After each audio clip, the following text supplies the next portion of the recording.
Beaucoup d'habitants du Darfour n'y croyaient sans doute plus. Mais un haut responsable soudanais l'a annoncé aujourd'hui.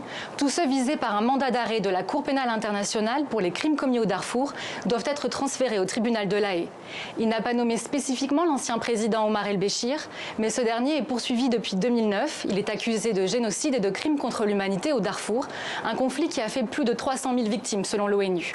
Aucun détail n'a été donné sur les modalités de cet accord, et même si beaucoup de questions sont encore en suspens, la nouvelle est plutôt bien accueillie dans les rues de Khartoum. Il a commis des crimes de purification ethnique au Darfour, personne ne peut le nier. C'est un criminel et au Soudan, il ne serait pas jugé comme le peuple le voudrait. Donc j'approuve cette décision. Vu la situation actuelle, c'est mieux qu'il soit jugé ailleurs,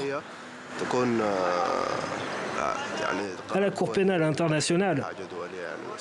Ce serait une bonne chose, car si un autre gouvernement faisait les mêmes erreurs que nos anciens dirigeants, alors il serait envoyé directement à la Cour pénale internationale. L'un des avocats d'Omar el-Béchir a réagi ce soir. Selon lui, son client refuse d'avoir affaire à la Cour pénale internationale qu'il accuse d'être un tribunal politique.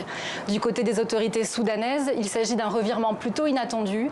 En effet, ces derniers mois, les militaires avaient refusé fermement tout transfert de l'ancien président à La Haye. Depuis sa chute le 11 avril dernier, Omar el-Béchir est en prison à Khartoum.